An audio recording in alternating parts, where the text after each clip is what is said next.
ஜெபம் செய்வோம். அல்லேலூயா. கர்த்தருக்கு புது பாட்டை பாடுங்கள். பரிசுத்தவான்களின் சபையிலே அவருடைய துதி விளங்குவதாக. பரிசுத்தமுள்ள எங்கள் நல்ல ஆண்டவரே, இந்த மனமகிழ்ச்சியின் நாளில் காலை ஆராதனை வேளைக்காக நாங்கள் உமக்கு நன்றி செலுத்துகிறோம். எத்தனையோ பேருக்கு கிடைக்கக்கூடாத சலாக்கியத்தை எங்கள் ஆண்டவர் நீர் எங்களுக்கு தந்திருக்கிறீர். உம்முடைய பரிசுத்த சமூகத்திலே பணிந்து கொள்ளும்படியாக, உம்முடைய நாமத்தை மகிமைப்படுத்தும்படியாக நீர் எங்களுக்கு தருணங்களை ஏற்படுத்தி தருகிறீர். நன்றி செலுத்துகிறோம். இந்த ஆராதனை வேளையும் நீரை எங்களுக்கு ஆசீர்வதித்து தாரும். எங்களோடு கூட எங்கள் ஆண்டவர் நீர் இடைபடுவீராக. இந்த முழு ஊரடங்கு நாளிலும் ஆண்டவரே, ஒருவேளை தொலைக்காட்சியின் வழியாக, இணையத்தின் வாயிலாக உம்முடைய ஆராதனைகளை பங்கெடுக்கிற ஒவ்வொரு பிள்ளைகளும் உம்முடைய நிறைவான ஆசீர்வாதத்தை பெற்றுக்கொள்ள கிருபை செய்வீராக. உம்முடைய நாம மாத்திரம் மகிமைப்படட்டும். நீரே இந்த ஆராதனை வேளையும் எங்களுக்கு ஆசீர்வதித்து தாரும். இயேசு கிறிஸ்துவின் நாமத்தில் வேண்டிக் கொள்கிறோம் எங்கள் நல்ல பிதாவே, ஆமென். இந்த ஆராதனைக்கு ஆரம்பமாகவும் தேவனுடைய நாமத்திற்கு மகிமையாக ஆராதனை கீதம் 412 பாடும். ஆக்கத்தாவே தாழ்மையாக திருப்பாத தண்டையே. ஆராதனை கீதம் 412, கீதம் 28 பாடுவோம். ஆராதனை கீதம் 412, கீதம் 28. ஆக்கத்தாவே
ஜெபம் செய்வோம்.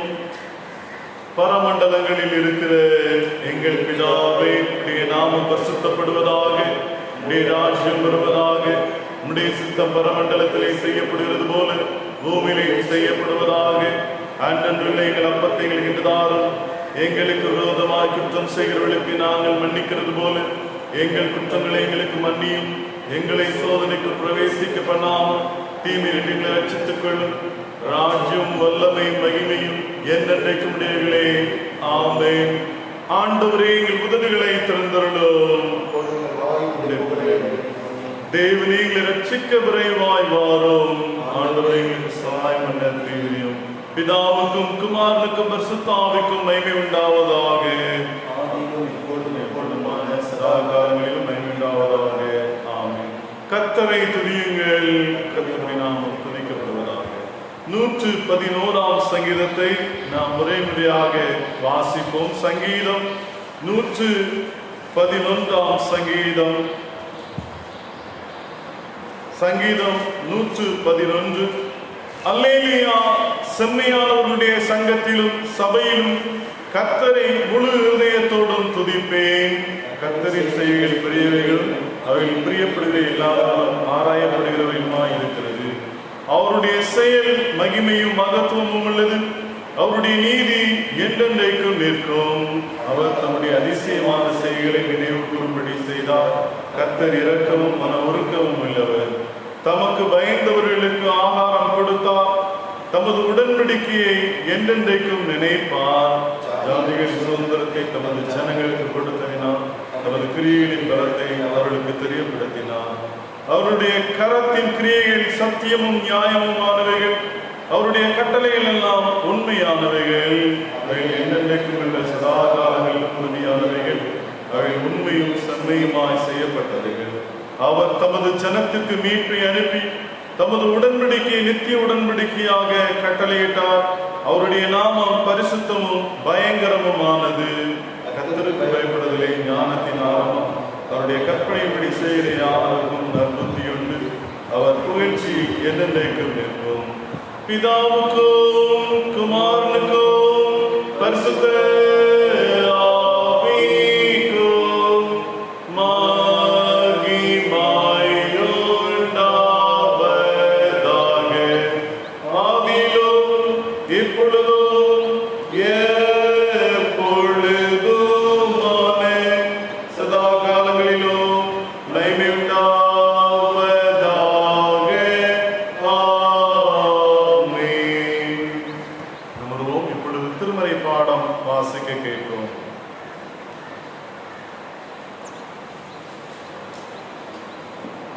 வாசிக்க வேண்டிய வேதபாடம் யோவான் 12ஆம் அதிகாரம் 20ஆம் வசனம் முதல் 26ஆம் வசனம் வரை. யோவான் 12ஆம் அதிகாரம் 20ஆம் வசனம் முதல். பண்டிகையில் ஆராதனை செய்ய வந்தவர்களில் சில கிரேக்கர் இருந்தார்கள்.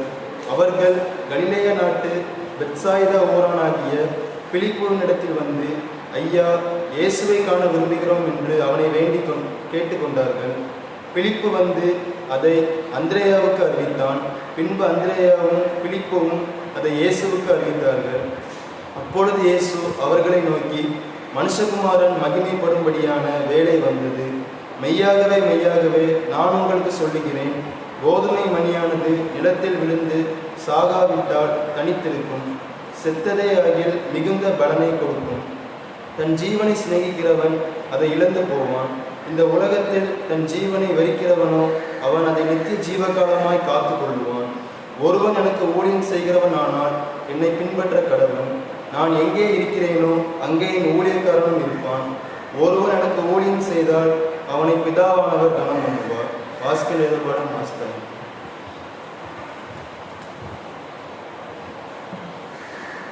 அறிவிப்புகள். கர்த்தருக்கு சித்தமானால் வழக்கம் போல நாளை முதல் காலையும் மாலையும் உடைய ஆராதனைகள் நடைபெறும். திருச்சபையில் பிள்ளைகள் ஆராதனைகளிலே பங்கெடுத்து தேவனுடைய ஆசீர்வாதத்தை பெற்றுக்கொள்ள உங்களை ஞாபகப்படுத்துகிறேன். காலை ஆராதனை அதிகாலை 5:30 மணிக்கும் மாலை ஆராதனை 7 மணிக்கும் நடைபெறும். கர்த்தருக்கு சித்தமானால் வருகிற வெள்ளிக்கிழமை பரிசுத்த திருவிருந்து ஆராதனையாக ஆசரிக்கப்படும். ஆயத்தத்தோடு கலந்து கொள்ள உங்களை அன்போடு கூட ஞாபகப்படுத்துகிறேன். உங்களுடைய கரங்களிலே கொடுக்கப்பட்டிருக்கிற சுய வெறுப்பு உண்டியல் காணிக்கைகளை நீங்கள் வருகிற நாட்களிலே ஆராதனைகளிலே படைக்க உங்களை அன்போடு கூட ஞாபகப்படுத்துகிறேன். இந்த வாரத்திலே தங்களுடைய பிறந்த நாள் மற்றும் திருமண நாட்களை ஆசிரிக்கிற பிள்ளைகளுடைய பெயர்களை ஜெபத்திற்காக வாசிக்க கேட்போம். 12ஆம் தேதி இன்று திரு சாமுவேல் ஞானதுரை, திருமதி தங்கம் ஜெயக்குமாரி. 14ஆம் தேதி செவ்வாய்க்கிழமை திரு தம்பராஜ், திரு Ponnusamy son of mister Ratnaraj. 15ஆம் தேதி புதன்கிழமை D Priscilla, daughter of mister Devaraj. இந்த வாரத்திலே தங்களுடைய திருமண நாட்களை ஆசரிக்கிற திருச்சபையின் பிள்ளைகள் 13ஆம் தேதி திங்கட்கிழமை திரு எஸ் அல்பர்ட் ராஜா, திருமதி லில்லி கோல்டா தம்பதியினர். இவர்களுக்காக தலை தாழ்த்தி ஜெபம் செய்வோம். பரிசுத்த பிள்ளைகள் நல்ல ஆண்டவரே, இந்த வாரத்திலே தன்னுடைய பிறந்த நாள் மற்றும் திருமண நாட்களை ஆசரிக்கிற எங்களுடைய திருச்சபை பிள்ளைகளுக்காக நன்றி செலுத்துகிறோம். கடந்த ஆண்டு முழுவதுமாக கண்ணின்மணி போல பாதுகாத்து வழிநடத்தி வந்த ஆண்டவர், இந்த புதிய ஆண்டை உடைய பிள்ளைகளுக்கு நீரே ஆசீர்வதித்து தாரும். நாகம் தீர்க்கதரிசி சொன்ன வார்த்தையின் பிரகாரமாக கர்த்தர் நல்லவர், இக்கட்டு நாளில் அரணான கோட்டை, தம்மை நம்புகிறவர்களை அறிந்திருக்கிறார் என்கிற வார்த்தையின் பிரகாரமாக ஆண்டவரே, உம்முடைய பிள்ளைகளை கர்த்தர் நீர் அரணாக கோட்டையாக இருந்து பாதுகாத்து வழிநடத்தினீராக.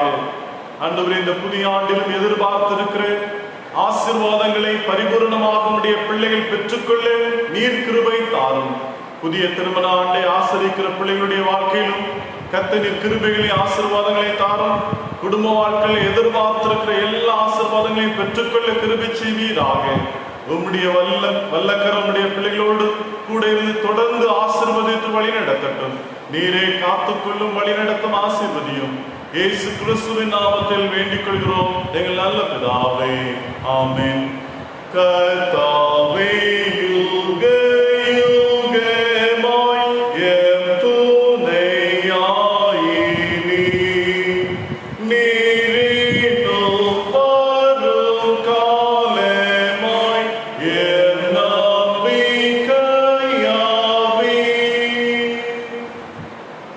மீண்டுமாக நாம் எழுந்து நின்று ஆண்டவருடைய வார்த்தைக்கு கடந்து செல்வதற்கு முன்பதாக 724வது ஆராதனை கீதம் பாடும். அஞ்சாதிரு என் நெஞ்சமே, உன் கர்த்தர் துன்ப நாளிலே கண் பார்ப்போம் என்கிறார். ஆராதனை கீதம் 724, கீதம் 514. அஞ்சாதிரு என் நெஞ்சமே, உன் கர்த்தர் துன்ப நாளிலே கண் பார்ப்போம் என்கிறார். இக்கட்டில் திகையாதீரு, தகுந்த துணை உனக்கு தப்பாமல் செய்குவார். தாவீதும் யோபும் யோசேப்பும் அநேக நீதிமான்களும் உன்னிலும் வெகுவாய் கஸ்தியடையும் பக்தியில் வேரூன்றி ஏற்ற வேளையில் வாழ்ந்தார்கள் புத்தியாய். கருத்தாய் தெய்வதயவை எப்போதும் நம்பும் பிள்ளையை சகாய மறவார். மெய்பக்தி உன்னில் மேற்கொண்டால் இரக்கமான கரத்தால் அனைத்து பாலிப்பார். என் நெஞ்சமே மகிழ்ந்திரு, பேலோகம் துன்பம் உனக்கு பொல்லாப்பு செய்யாதே. இம்மானுவேலும் கண்மலை அவர் மேல் வைத்த நம்பிக்கை அபத்தமாகாதே. ஆமென். தலை தாழ்த்தி ஜெபம் செய்வோம். அன்பு நிறைந்த நல்ல ஆண்டவரே, இந்த ஆசீர்வாதமான பரிசுத்த ஓய்வு நாளுக்காக நாங்கள் உங்களுக்கு நன்றி செலுத்துகிறோம். ஆண்டவரே, இப்பொழுதும் உம்முடைய வேத வாக்கியங்களை தியானிக்கிற எங்களோடு கூட நீர் இடைவிடுவீராக. வீணான சிந்தனைகளை கர்த்தர் நீர் எங்களை விட்டு அப்புறப்படுத்தும். தூய ஆவியானவர் நீர் எங்களுடைய உள்ளங்களிலே கிரியை செய்வீராக. நாங்கள் கேட்கிறதோடு மாத்திரமல்ல, அதன்படி நடக்க எங்கள் ஆண்டவர் நீர் எங்களுக்கு அருள் தாரும். எங்களோடு கூட நீர் பேசும். இயேசு கிறிஸ்துவின் நாமத்தில் பிதாவே, ஆமென். நம்முடைய ஆண்டவரும் இரட்சகருமாகிய இயேசு கிறிஸ்துவின் இனிதான நாமத்தினாலே அன்பின் வாழ்த்துதல்களை உங்கள் யாவருக்கும் தெரிவித்துக் கொள்கிறேன். கர்த்ததாமே இம்மட்டுமாக நம்மை கரம் பிடித்து வழிநடத்தி வந்திருக்கிறார். தொடர்ந்து ஆண்டவர் எல்லா விதமான இந்த கொள்ளை நோய்க்கும் நம்மை விலக்கி நம்மை பாதுகாத்து நம்மை கரம் பிடித்து வழிநடத்துவாராக. இந்த நாளிலும் நாம் சிந்திக்கும்படியாக உயிர்த்தெழுந்த திருநாளுக்கு பின், திருத்துவ திருநாளுக்கு பின் வரும் 5ஆம் ஞாயிறிலே நாம் சிந்திக்கும்படியாக நமக்கு கொடுக்கப்பட்டிருக்கிற தலைப்பு இறையியல் கல்வி, இறை மக்களை வளப்படுத்துதல். வெள்ளிக்கிழமையிலே நாம் உபாகமம் 6ஆம் அதிகாரம் 6-7 வசனங்களின் அடிப்படையிலே நாம் ஒரு சிந்தனையை நம்முடைய குருவானவர் வாயிலாக நாம் பெற்றுக்கொண்டோம். இந்த நாளிலும் நாம் வாசிக்க கேட்ட திருமறை பகுதியாகிய பரிசுத்த யோவான் எழுதின சுவிசேஷம் 12ஆம் அதிகாரம் 24வது வசனத்தின் அடிப்படையிலே சிந்திக்க விரும்புகிறேன். அங்கே இப்படியாக வாசிக்கிறோம். யோவான் 12ஆம் அதிகாரம் 24ஆம் வசனம். மெய்யாகவே மெய்யாகவே நான் உங்களுக்கு சொல்லுகிறேன், கோதுமை மணியானது நிலத்திலே விழுந்து சாகாவிட்டால் தனித்திருக்கும், செத்ததாகில் மிகுந்த பலனை கொடுக்கும் என்று சொல்லி. கோதுமை மணியானது நிலத்தில் விழுந்து சாகாவிட்டால் தனித்திருக்கும், செத்ததாகில் மிகுந்த பலனை கொடுக்கும் என்று சொல்லி நாம் வாசிக்கிறோம். இறையியல் கல்வி என்றால் என்ன என்று சொல்லி மிக தெளிவாக நாம் கற்றுக்கொண்டோம். இறையியல் கல்வி என்பது இறைவனை பற்றி, நம்முடைய ஆண்டவரை பற்றி ஆழமாக அறிந்து கொள்ளக்கூடிய ஒன்று. நம்முடைய ஆண்டவர் அன்புள்ளவர், அவர் சர்வ வல்லமை நிறைந்தவர், அவர் நம்மை ஆசீர்வதிக்கிறவர், நம்மை வழி நடத்துகிறவர், நம்மோடு கூட இருக்கிறவர் என்று சொல்லி ஆண்டவருடைய தன்மைகளை, அவருடைய குணாதிசயங்களை பற்றி மிக ஆழமாக அறிந்து கொள்ளக்கூடிய ஒன்றுதான் இறையியல் கல்வி. கல்வி அறிவு என்பது கற்றுக்கொள்வதோடு மாத்திரம் அல்ல. இறையியல் கல்வி என்பது முக்கியமானது. இறையியல் சத்தியங்களை அறிந்து கொள்வது அவசியமானது. ஆனால் அதை காட்டிலும் அறிந்து கொண்ட நாம் அதை நம்முடைய வாழ்க்கையிலே செயல்படுத்த வேண்டியது மிக அவசியமான ஒன்றாக இருக்கிறது. அதைத்தான் சத்திய வசனத்திலே வாசிக்கிறோம். ஒரு நிலத்திலே கோதுமை மணியானது விதைக்கப்படுகிறது. விதைக்கப்பட்டதோடு அதனுடைய பலன் முடிவடைந்து விடவில்லை. அதற்கு போதிய தண்ணீர் ஊற்ற வேண்டும், உரமிடப்பட வேண்டும். அதுதான் பிற்காலத்திலே நல்ல பலனை கொடுக்க முடியும், நல்ல ஒரு அறுவடையை நாம் காண முடியும். ஆகவேதான் நம்முடைய பிள்ளைகள் பள்ளி கல்லூரிகளுக்கு செல்கிறார்கள், பாடங்கள் கற்றுத்தரப்படுகிறது, உலக ஞானத்தை கற்றுக்கொள்கிறார்கள். அதோடு விட்டுவிடவில்லை, அவர்கள் எந்த அளவுக்கு அவர்கள் கல்வியிலே தேறி இருக்கிறார்கள் என்பதை அறிந்து கொள்ளும்படியாக அவர்களுக்கு தேர்வுகள் வைக்கப்படுகிறது, எந்த அளவுக்கு அவர்கள் கற்றிருக்கிறார்கள் என்பதை. அதே போல இறையியல் கல்வியிலே மிக முக்கியமான ஒன்று, நாம் கற்றிருக்கிற காரியங்களை எப்படி நாம் செயல்படுத்துகிறோம், அந்த அளவுக்கு வளப்படுத்த வேண்டியது திருச்சபையினுடைய கடமையாக இருக்கிறது. பக்தியுள்ள கிறிஸ்தவ ஜீவியம் ஜீவிப்பதற்கு, நாம் மற்றவர்களுக்கு சான்று பகர்வதற்கு, போதிப்பதற்கு இந்த இறையியல் கல்வி என்பது மிக அவசியமானதாக இருக்கிறது. ஏனென்றால் எது சரியான போதனை, எது தவறான போதனை என்பதை அறிந்து கொள்வதற்கு நமக்கு இறையியல் கல்வி என்பது அவசியமாக இருக்கிறது. ஆகவேதான் யோசுவாவிடத்திலே ஆண்டவர் சொல்லும் போது, யோசுவா 1ஆம் அதிகாரம் 8வது வசனத்திலே இப்படி வாசிக்கிறோம், இந்த நியாயப்பிரமாண புஸ்தகம் உன் வாயை விட்டு பிரியாதிருப்பதாக இதில் எழுதியிருக்கிறவைகளின்படி எல்லாம் நீ செய்ய கவனமாய் இருக்கும்படி இரவும் பகலும் அதை தியானித்துக் கொண்டிருப்பாயாக.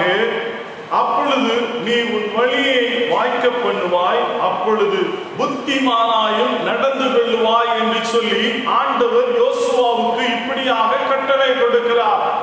இந்த நியாயப்பிரமாணம் உன் வாயை விட்டு பிரியாதிருப்பதாக. இன்னைக்கு நாம் நம்முடைய வாழ்க்கையிலே ஒருவேளை ஆண்டவருடைய வார்த்தைகளை கற்றுக்கொள்கிற நாம் எந்த அளவுக்கு அதை நம்முடைய உள்ளத்திலே வைத்து அதை செயல்படுத்துகிறவர்களாக இருக்கிறோம். ஆகவேதான் ஆண்டவர் யோவான் 8:31 அங்கே தம்மை விசுவாசித்த யூதர்களிடத்திலே இப்படி சொல்வார், நீங்கள் என் உபதேசத்திலே நிலைத்திருந்தால் மெய்யாகவே என் சீஷராய் இருப்பீர்கள் என்று சொல்லுவார். என்னுடைய உபதேசத்திலே நிலைத்திருக்கிறது என்பது என்ன? ஆண்டவருடைய வார்த்தையை கேட்டு கற்று அதன்படியாக செயல்படுத்துவது, ஆண்டவருடைய வார்த்தைக்கு அப்படியே கீழ்ப்படிவது. படித்தால் மட்டும் போதாது, அதன்படி வாழ வேண்டியது அவசியமான ஒன்றாக இருக்கின்றது. ஆகவேதான் யாக்கோபு இப்படியாக எழுதுவார். யாக்கோபு 1:22 நீங்கள் உங்களை வஞ்சியாதபடிக்கு திருவசனத்தை கேட்கிறவர்களாக மாத்திரமல்ல, அதன்படி செய்கிறவர்களாயும் இருங்கள் என்று சொல்லி ஆங்கில வேதாகமத்திலே இப்படியாக மொழியாக்கம் செய்யப்பட்டிருக்கிறது. Do not cheat yourself only by hearing the word அப்படின்னு சொல்லிட்டு, அதாவது உங்களை நீங்க ஏமாற்றிக் கொள்ளாதீர்கள், திருவசனத்தை கேட்கிறவர்களாக மாத்திரமல்ல அதன்படி செய்கிறவர்களாயும் இருங்கள். எனக்கு அறிஞர்களே, கேட்கிறதை நான் தவறு சொல்லவில்லை, ஆனால் கேட்கிற வார்த்தையின்படியாக நம்முடைய ஜீவியம் இருக்கிறதா, நாம் செயல்படுகிறவர்களாக இருக்கிறோமா? ஆகவே ஆண்டவர் சொல்லும் போது லூக்கா 6:46-47 இப்படி சொல்லுவார், என்னை ஆண்டவரே ஆண்டவரே என்று நீங்கள் சொல்லியும் நான் சொல்லுகிறபடி நீங்கள் செய்யாமல் போகிறது என்ன? என் வார்த்தைகளை கேட்டு அவைகளின்படி செய்கிறவன் யாருக்கு ஒப்பாய் இருக்கிறார் என்று உங்களுக்கு காண்பிப்பேன் என்று சொல்லிவிட்டு, என்னுடைய வார்த்தைகளை கேட்டு அவைகளின்படி செய்கிறவனே கண்மலையின் மேல் அஸ்திபாரமிட்டு தன்னுடைய வீட்டை கட்டினவனுக்கு அங்கே ஆண்டவர் ஒப்பிடுகிறார். எனக்கு இன்னைக்கு நாம் ஆண்டவருடைய வார்த்தைகளை கேட்கிறோம், அவருடைய ஆலயத்திலே கேட்கிறோம், தொலைக்காட்சியின் வழியாக கேட்கிறோம், சோசியல் மீடியா மூலமாக நாம் கற்றுக்கொள்கிறோம். தவறல்ல. ஒரு பக்கம் பிரசங்கம் ஓடிக்கொண்டிருக்கும், ஒரு பக்கம் நம்முடைய வேலைகளை நாம் செய்து கொண்டிருக்கிறோம். எந்த அளவுக்கு நாம் எந்த சிந்தனையோடு நாம் ஆண்டவருடைய வார்த்தைகளை கேட்கிறோம், எந்த அளவுக்கு அதிகப்படியாக நாம் செயல்படுகிறவர்களாக இருக்கிறோம். என் வார்த்தைகளை கேட்டு அவைகளின்படி செய்கிறவனே என்னுடைய சீஷனாக இருக்கிறான், என்னை பின்பற்றுகிறவனாக இருக்கிறான்.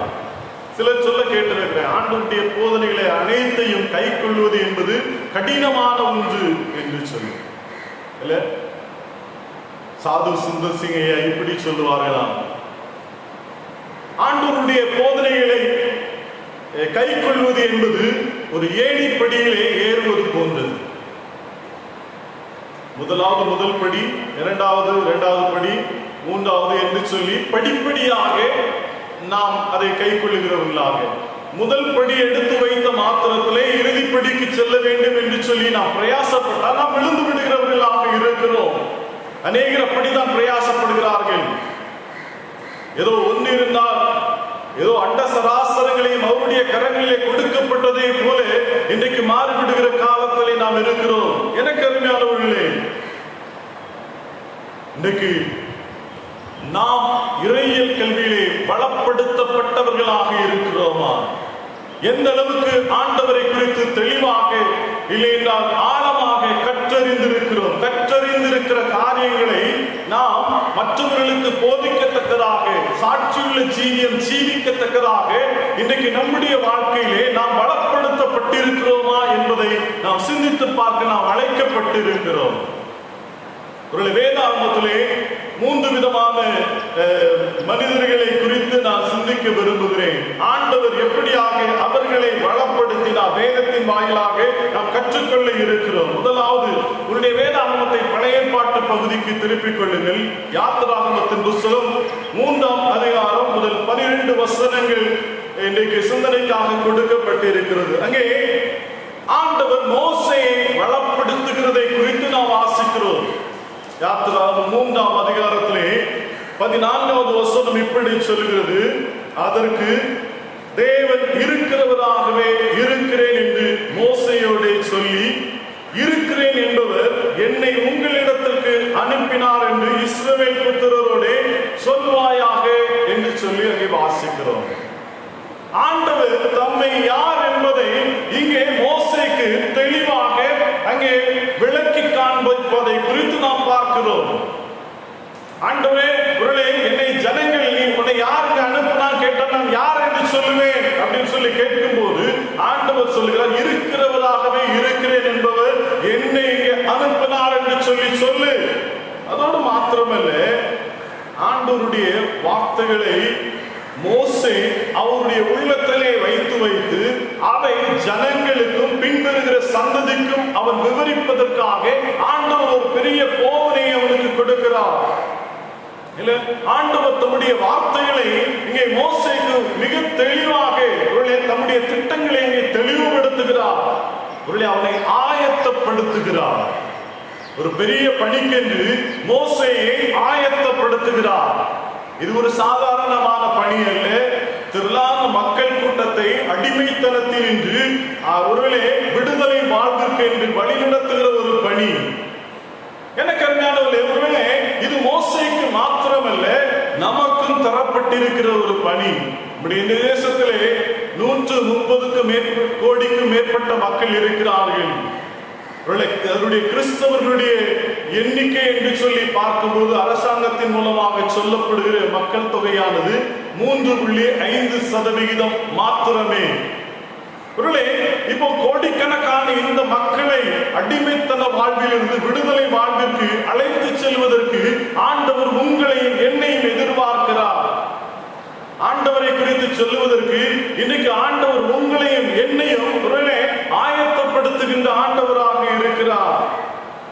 ஆகவேதான் ஆண்டவர் உபாகமத்திலே 6ஆம் அதிகாரம் 6 முதல் 9 வசனம் வரைக்குமாக அங்கே ஜனங்களிடத்திலே சொல்லும்படியாக சொன்ன வார்த்தைகளை குறித்து வாசிக்கிறோம். உன்னுடைய பிள்ளைகளுக்கு நீ நடக்கிறப்போ உட்காரப்போ அதை குறித்தே பேசு, அதை குறித்த சிந்தியை சொல்லிவிட்டு உன் வீட்டு நிலைகளில் வாசல்களிலும் எழுதுவாயாக.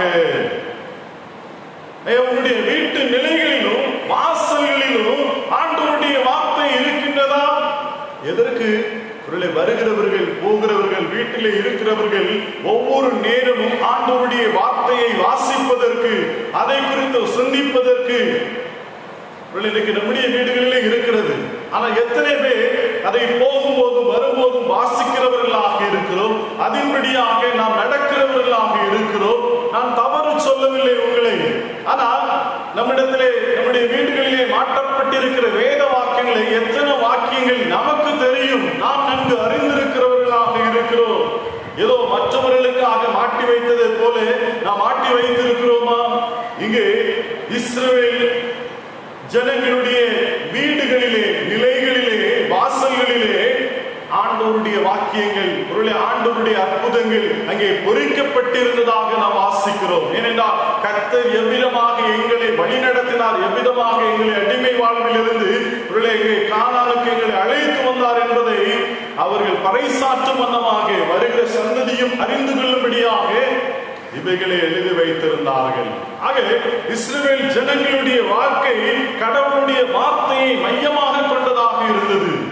இன்னைக்கு நம்முடைய வாழ்க்கையிலே நாம் எதை மையமாக கொண்டு நாம் செயல்படுகிறவர்களாக இருக்கிறோம்?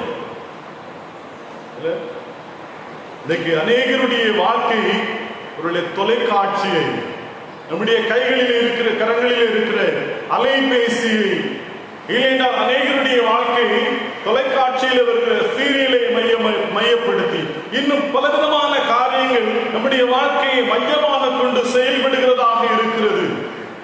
அங்கே ஆண்டவருக்கோ ஆண்டவருடைய வார்த்தைகளுக்கோ இடமில்லாத ஒரு சூழ்நிலை. உலகத்தின் காரியங்கள் கடவுளுக்கான காரியங்களை நம்மிடத்திலிருந்து அபகரித்துக் கொண்டதாக நாம் பார்க்கிறோம். கடவுளுடைய வார்த்தை நம் வீட்டை கட்டி எழுப்புகிறதாக இருக்க வேண்டும். அதைத்தான் நாம் திருமறையிலே வாசிக்கிறோம். கர்த்தர் வீட்டை கட்டாராகில் கட்டுகிறவர்களுடைய பிரயாசம் விருதா என்று சொல்லி. ஆண்டவர் நம்முடைய வீட்டை, ஆண்டவருடைய வார்த்தை நம்முடைய வீட்டை நம்மை கட்டி எழுப்புகிறதாக இருக்க வேண்டும். திருச்சபையினுடைய ஆவிக்குரிய சரீர பிரகாரமான வளர்ச்சிக்கு கடவுளுடைய வார்த்தை போதனை என்பது மிக முக்கியமான ஒன்றாக இருக்கிறது. எனக்கு அருமையான திருச்சபையின் பிள்ளைகளே, இன்னைக்கு நாம் கர்த்தருடைய வார்த்தையிலே வளர்ப்பட்டிருக்கிறோமா? ஆண்டவர் மோசேயை வனாந்தரத்திலே தன்னுடைய மாமனாருடைய ஆடுகளை வைத்துக் கொண்டிருந்த மோசேயை ஆண்டவர் ஒரு பெரிய பணிக்கென்று ஆயத்தப்படுத்துகிறார், வளப்படுத்துகிறார். அவனுக்கு அந்த பணியை ஏற்றுக்கொள்வதற்கு அவனுக்கு அநேக காரணங்களை சொல்லும் நேரிட்டது. ஆண்டவர் எனக்கு பேச தெரியாது, நான் திட்டுவாய் மந்தனாம் உள்ளவன் என்று சொல்லி அநேக சாக்கு போக்குகள் சொன்னான். ஆனாலும் ஆண்டவர் அவனை வளப்படுத்தி இஸ்ரவேல் ஜனங்களை அடிமை வாழ்வில் இருந்து விடுதலையாக்கும்படியாக ஆண்டவர் மோசேயை பயன்படுத்தினார் என்று சொல்லி பார்க்கிறோம். அதே ஆண்டவர் உங்களையும் அவர் பயன்படுத்துவதற்கு ஒரு வல்லமையுள்ள ஆண்டவராக இருக்கிறார். நீங்கள் செய்ய வேண்டிய காரியம் என்ன? உங்களுடைய குடும்பங்கள், உங்களுடைய இல்லத்திலே கர்த்தருடைய வார்த்தை மையமாக இருந்து நீங்கள் செயல்பட ஆண்டவர் எதிர்பார்க்கிறார். கர்த்தருடைய வார்த்தையை மையமாக கொண்டு நீங்கள் செயல்படும் போது ஆண்டவர் உங்களையும் உங்களுடைய குடும்பத்தையும் உங்களை கொண்டு திருச்சபையை வளப்படுத்துவதற்கு அது ஏதுவாக இருக்கும். இரண்டாவதாக, உங்களுடைய வேதத்தை நீங்கள் புதிய ஏற்பாட்டு பகுதியாகிய தீமோத்தேயுவுக்கு எழுதின 2ஆம் நிருபத்திற்கு நீங்கள் வருவீர்களானால் 2 தீமோத்தேயு 2ஆம் அதிகாரம் முதல் 13 வசனங்களிலே இங்கே பவுல் அப்போஸ்தலன் தீமோத்தேயுவை ஆயத்தம் செய்கிறார். தீமோத்தேயுவை பலப்படுத்துகிறதை குறித்து நாம் வாசிக்கலாம். தீமோத்தேயு யார்? பவுல் அப்போஸ்தலன் சொல்லும்போது தன்னுடைய ஆவிக்குரிய குமாரன் என்று சொல்லி குறிப்பிடுகிறார். இங்கே அந்த ஆவிக்குரிய குமாரனுக்கு ஊழியத்திற்கான தெய்வீக ஆலோசனைகளை பவுல் அப்போஸ்தலன் அங்கே விவரிக்கின்றதை நாம் பார்க்கிறோம். தீமோத்தேயு குறித்து வேதத்தில் நீங்கள் வாசிக்க வேண்டுமானால் அப்போஸ்தலருடைய நடவடிக்கைகள் 16ஆம் அதிகாரம் முதல் 3 வசனங்களை நீங்கள் வாசித்து பார்ப்பீர்கள். ஆனால் அங்கே அவரை குறித்து இப்படியாக வாசிக்கிறோம். அப்போஸ்தலர் 16 முதல் 3 வசனங்களிலே அவன் தாய் விசுவாசமுள்ள யூத ஸ்திரீ, அவன் லீஸ்திராவிலும் இக்கோனியாவிலும் உள்ள சகோதரராலே நற்சாட்சி பெற்றவனாய் இருந்தான் என்று சொல்லி அங்கே தீமோத்தேயுவை குறித்து சொல்லப்பட்டிருக்கிறது. ஒரு காரியத்தை நாம் தெளிவாக அறிந்து கொள்ள முடிகிறது. தீமோத்தேயு ஒரு நல்ல விசுவாச குடும்பத்திலே வளர்க்கப்பட்டவனாக இருந்தான். ஏனென்றால் அவன் தாய் விசுவாசமுள்ள ஒரு யூத ஸ்திரீ என்று சொல்லி சொல்லப்பட்டிருக்கிறது. அதோடு மாத்திரமல்ல, அவன் லீஸ்திராவிலும் இக்கோனியாவிலும் இருந்த சகோதரராலே நற்சாட்சி பெற்றவனாக இருந்தான் என்று சொல்லி அவனை குறித்து வேதம் சொல்கிறது. 2 காரியங்கள். விசுவாசத்திலே வளர்க்கப்பட்ட தீமோத்தேயு, ஜனங்களுக்குள்ளே நற்சாட்சி பெற்றவனாக இருந்த ஒரு தீமோத்தேயு. ஆகவேதான் தீமோத்தேயுவை பவுல் அப்போஸ்தலன் தன்னுடைய ஊழியத்திலே, ஊழிய பயணத்திலே அவரை இணைத்துக் கொண்டதாக நாம் வேதத்திலே பார்க்கிறோம்.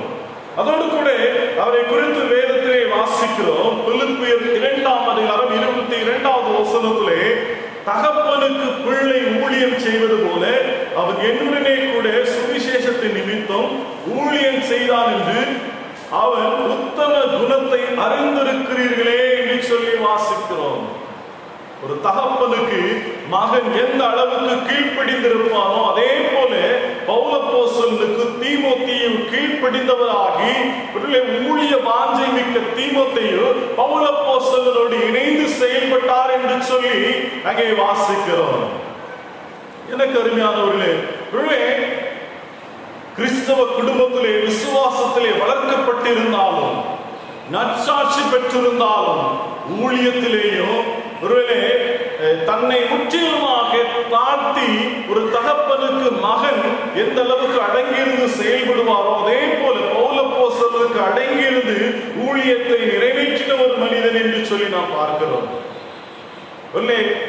அது எப்படி அவருக்கு வந்தது என்று சொல்லி தீமோத்தேயுவிலே பவுலப்போஸ்தலர் குறிப்பிடும்போது 2 தீமோத்தேயு 1:5 சொல்கிறார், அந்த விசுவாசம் முந்தி உன் பாட்டியாகிய லோவிசாளுக்குள்ளும் உன் தாயாகிய ஐனிக்கேயாளுக்குள்ளும் நிலைத்திருந்தது என்று சொல்லுகிறார்.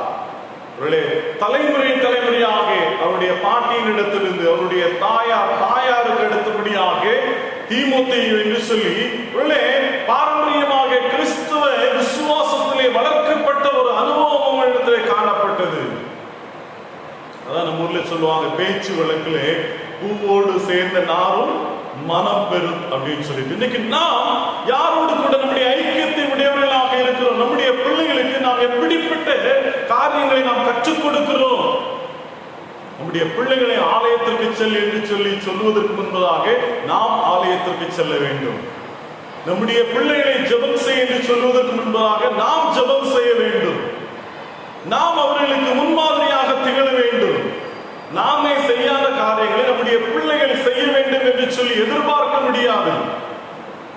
இன்னைக்கு அநேக பிள்ளைகள் தவறான பாதையிலே செல்லுவதற்கு குடும்ப உறுப்பினர்களே காரணமாகி விடுகிறார்கள். தகப்பனார் செய்வதை போல பிள்ளைகளும் செய்ய ஆசைப்படுகிறார்கள். தகப்பனாருடைய பழக்க வழக்கங்களை அப்படியே பிள்ளைகளும் பின்பற்ற ஆரம்பிக்கிறார்கள்.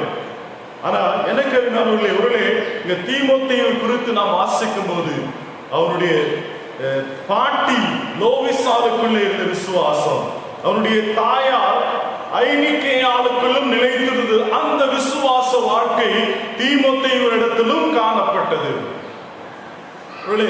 வேதாகமத்திலே பாஸ்டோரல் எபிசல்ஸ் அப்படின்னு சொல்லுவாங்க, போதக நிருபங்கள், சபைக்கு திருச்சபைக்கு எழுதிய மடல்கள் என்று சொல்லி 3 மடல்களை குறிப்பிடுவார்கள். அதிலே 2 தான், 1 தீமோத்தேயு மற்றும் 2 தீமோத்தேயு. அதை தவிர்த்து தீத்து நிருபம், இந்த 3ம் சபைக்கு எழுதப்பட்ட மடல்கள் என்று சொல்லுவார்கள். ஏன் சபைக்கு எழுதப்பட்ட மடல்கள்? திருச்சபையின் தலைவர், திருச்சபை வழிநடத்துகிறவர்கள், திருச்சபையின் பொறுப்பில் இருக்கிறவர்கள், திருச்சபையின் விசுவாசிகள் எப்படி இருக்க வேண்டும் என்பதை பவுலப்போஸ்தலன் தீமோத்தேயு வாயிலாக திருச்சபைக்கு தெளிவுபடுத்துகின்ற மடல்கள். ஆகவே அதிலே மிக முக்கியமான வாக்கியம் 2 தீமோத்தேயு 2ஆம் அதிகாரம் 2வது வசனம் இப்படி சொல்கிறது, அநேக சாட்சிகளுக்கு முன்பாக என்னிடத்தில் கேட்டவைகளை மற்றவர்களுக்கு போதிக்கத்தக்க உண்மையுள்ள மனுஷர்களிடத்தில் ஒப்புவி என்று சொல்லி. இந்த வாக்கியத்தின் மூலமாக நாம் கற்றுக்கொள்ளுகிற காரியம் என்ன? ஒரு பொறுப்பு தரப்படுகிறது தீமோத்தேயுவினிடத்திலே. என்ன பொறுப்பு? என்னிடத்தில் கேட்டவைகளை மற்றவர்களுக்கு போதிக்கத்தக்க உண்மையுள்ள மனுஷர்களிடத்தில் ஒப்புவி என்று சொல்லி. என்ன கருணானவர்களே, நமக்கும் இப்படிப்பட்ட பொறுப்பு தரப்பட்டிருக்கிறது. ஆண்டவருடைய வார்த்தையை கேட்கிறதோடு மாத்திரமல்ல, அதை உண்மையுள்ள மனுஷர்களிடத்திலே ஒப்புவிக்க வேண்டியது நம்முடைய கடமையாக இருக்கிறது. நம்முடைய பிள்ளைகளுக்கு நாம் விசுவாசத்தை பகிர்ந்தளிப்பது நம்முடைய கடமையாக இருக்கிறது. நான் அடிக்கடி சொல்லுகிற ஒரு காரியம், ஒரு திருமண வீட்டிற்கோ இல்லை என்றால் ஒரு அசனத்திற்கோ நாம் சென்றால் அங்கே ஒருவேளை சாப்பாடு எப்படி இருந்துச்சுன்னு சொல்லிட்டு நல்லது குறைகளை நம்ம பார்க்கிற எத்தனை பேரிடத்துல நம்ம சொல்றோம். அதே நேரத்தில் நாம் பெற்றுக்கொண்ட ஆசீர்வாதங்களை பிறரோடு பகிர்ந்து கொள்வதற்கு நாம் ஆயத்தமாக இல்லை. சாட்சி சொல்ல வேண்டும், ஆனால் எத்தனை பேர் நாம் எழுந்திருந்து நம் ஆண்டவர் என்னுடைய வாழ்க்கையை செய்து நன்மை செய்திருக்கிறார் என்று சொல்லி நாம் சாட்சி சொல்கிறோம், ஆயத்தமாக இல்லை. எனக்கு அருமையானவரே, முதலாவது நம்முடைய வாழ்க்கை ஆண்டவருடைய வார்த்தையை மையமாக கொண்டதாக இருக்க வேண்டும். அப்பொழுது நம்முடைய வாழ்க்கை, நம்முடைய திருச்சபை வளமாகும். இரண்டாவது, நமக்கு தரப்பட்டிருக்கிற பொறுப்புகளை மற்றவர்களோடு கூட பகிர்ந்து அவர்களையும் வளப்படுத்துவது நம்முடைய கடமையாக இருக்கிறது. எப்படி ஒருவேளை விசுவாச பகிர்வு எப்படி தீமோத்தேயுடைய பாட்டியின் இடத்திலிருந்து அவருடைய தாயாருக்கு வந்ததோ, தாயாரிடத்திலிருந்து தன்னுடைய மகனுக்கு அப்படி வழி வழியாக அது பகிர்ந்தளிக்கப்பட்டதோ, அதே போல நீங்களும் பகிர்ந்தளிப்பதற்கு ஆயத்தமாக இருக்கிறீர்களா? மூன்றாவதாக ஒரு காரியத்தை சொல்லி நான் நிறைவு செய்கிறேன். உங்களுடைய வேதாகமத்தை யோவானுக்கு எழுதின சுவிசேஷம் 12ஆம் அதிகாரம் 20வது வசனம் முதல் 26 வரைக்கும் நாம் அங்கே வாசிப்போமேயானால், அங்கே ஆண்டவர் தம்முடைய சீஷர்களை ஆயத்தப்படுத்துவது, தம்முடைய சீஷர்களை வளப்படுத்துவதை குறித்து நாம் வாசிக்கிறோம். அப்போஸ்தலர்கள் யார்? நன்கு நமக்கு தெரியும். இந்த உலகத்தையே தலைகீழாக புரட்டி போட்டவர்கள் சுவிசேஷத்தின் வாயிலாக நம்முடைய இந்திய தேசத்திற்கு அப்போஸ்தலனாகிய தோமா வந்து ஆண்டவருடைய வார்த்தையை சொல்லவில்லை என்றால் நாம் இன்னைக்கு எந்த நிலைமையில இருப்போம் என்பதை நமக்கு தெரியும். இல்ல, ஆண்டவரோடு கூட 3.5 ஆண்டு காலமாக இருந்து ஆண்டவருடைய போதனையின் வாயிலாக, ஆண்டவருடைய ஆலோசனையின் வாயிலாக அநேக காரியங்களை கற்றறிந்தவர்கள். ஆண்டவருடைய போதனைகளிலே ஆசீர்வாதம் மாத்திரமே பிரதானமாக இல்லை. ஐயா, ஆண்டவருடைய போதனையின் பிரதானம் என்ன தெரியுமா? சிலுவையை சுமக்கின்றதற்கு கொடுக்கப்பட்ட அழைப்பு. ஆண்டவர் அதைத்தான் சொல்வார், ஒருவன் என்னை பின்பற்றி வர விரும்பினால் அவன் தன்னை தான் வெறுத்து தன் சிலுவையை எடுத்துக்கொண்டு அனுதினமும் என்னை பின்பற்றி வர கடவன். ஐயா, ஆண்டவருடைய அழைப்பு என்பது ஆசீர்வாதத்திற்கானது அல்ல. ஆண்டவரோடு கூட பாடுகளை ஏற்றுக்கொள்வதற்கு ஆயத்தமாக இருக்கிற அழைப்பு. அதுதான் அப்போஸ்தலர்களுக்கு தரப்பட்டது.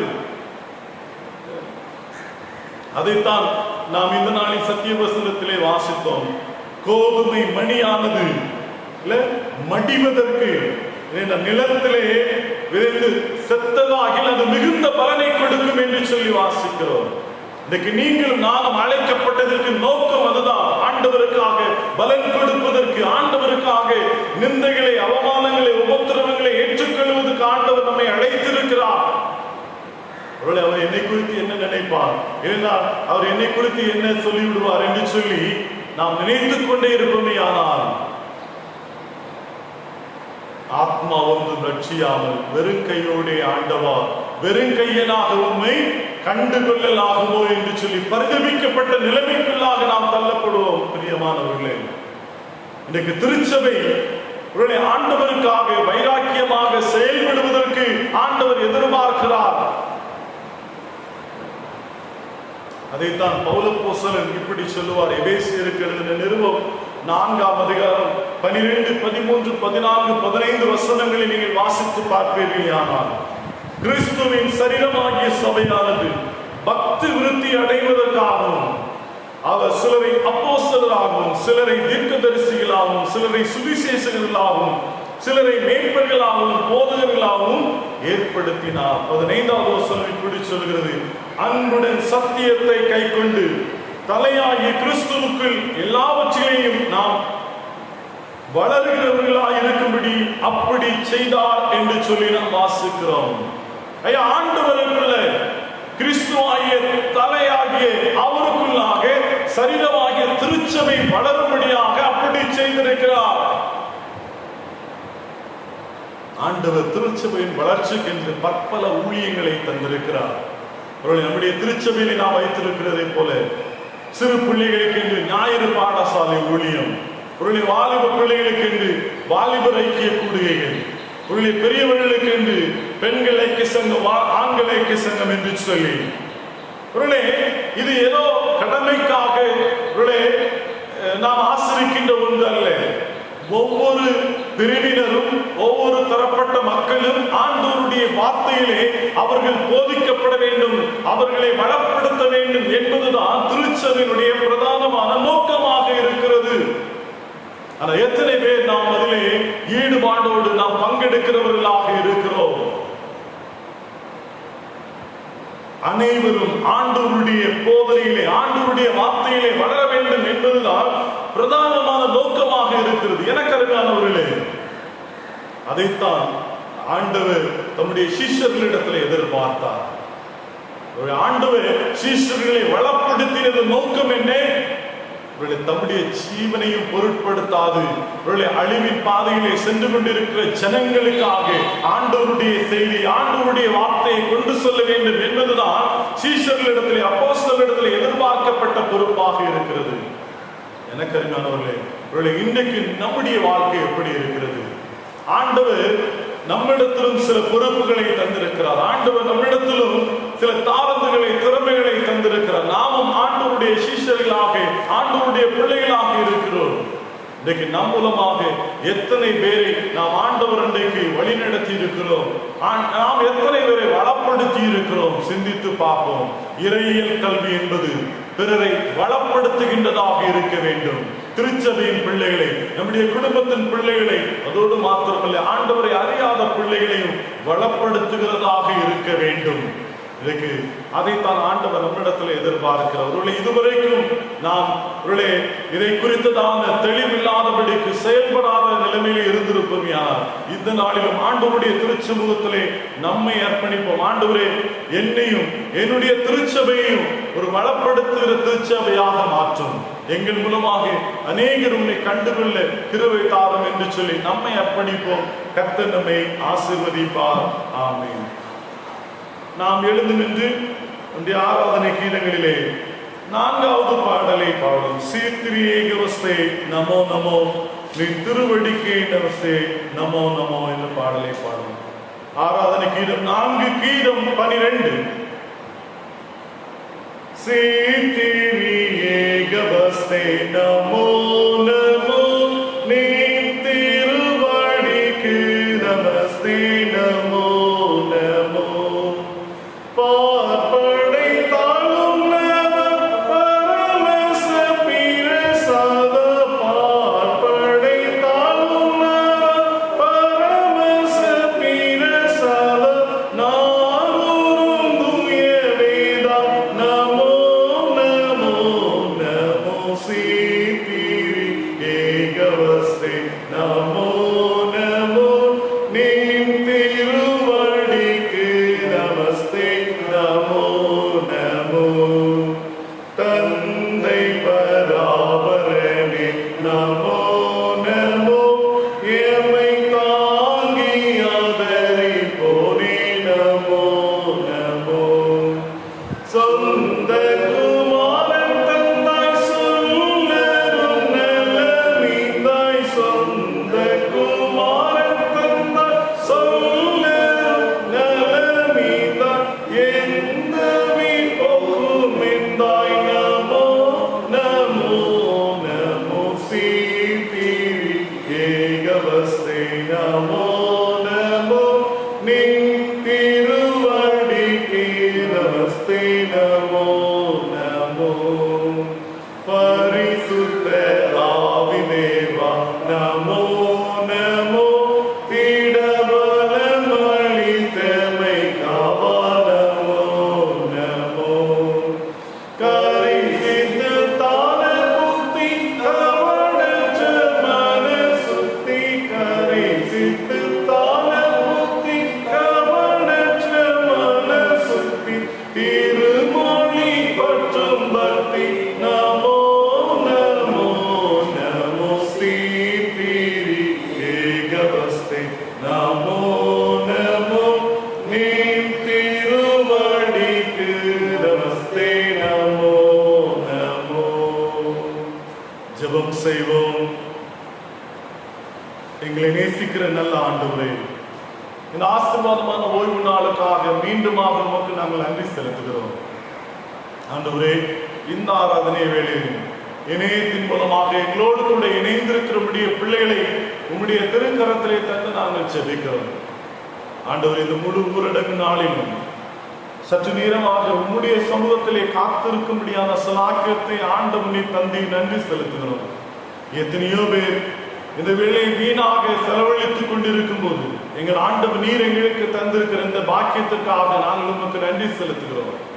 ஆண்டவரே, நாங்கள் கற்றிருக்கிற இறையியல் கல்வி ஆண்டவரே, அது எங்களை வளப்படுத்துகிறதோடு மாத்திரமல்ல, அது பிறரையும் வளப்படுத்துவதற்கு ஏதுவாக நாங்கள் செயல்படுவதற்கு ஆண்டவர் நீர் எங்களுக்கு அருள்தார். ஆண்டவரே, எங்களுடைய பொறுப்புகளை, எங்களுடைய தாளந்துகளை ஆண்டவரே ஆவிக்குரிய திருச்சபையின் வளர்ச்சிக்காக, எங்களுடைய குடும்பத்தினுடைய வளர்ச்சிக்காக நாங்கள் பயன்படுத்துவதற்கு ஆண்டவரே எங்களுக்கு அருள் தாரும். எங்கள் மூலமாக ஆண்டவரே உம்மை அறியாதவர்களும் ஆண்டவரே உம்மை அறிந்து கொள்வதற்கு கிருபை தாரும். இந்த வாரம் முழுவதுமாக உம்முடைய வல்லக்கரம் எங்களோடு கூட இருக்கட்டும். ஆண்டவரே நாங்கள் செய்ய இருக்கிற பணிகள், எங்களுடைய முயற்சிகள், தொழில்கள், வியாபாரங்கள், ஆண்டவரே பலதரப்பட்ட பணிகள், போக்குவரத்துகள் எல்லாவற்றிலும் உம்முடைய வல்லக்கரம் எங்களோடு கூட இருக்கட்டும். உம்முடைய சமூகம் உம்முடைய பிள்ளைகளுக்கு முன்பதாக கடந்து செலுத்தும். நீரே பாதைகளை சிந்தைப்படுத்தும். தொடர்ந்து உம்முடைய வல்லக்கரம், ஆசீர்வதிக்கும் கரம் உம்முடைய பிள்ளைகளோடு கூட இருக்கட்டும். எங்களை தாழ்த்தி அர்ப்பணித்து செபிக்கிறோம். நீரே காத்துக்கொள்ளும், வழிநடத்தும், ஆசீர்வதியும். இயேசு கிறிஸ்துவின் நாமத்தில் வேண்டிக் கொள்கிறோம் எங்கள் நல்ல பிதாவே, ஆமென்.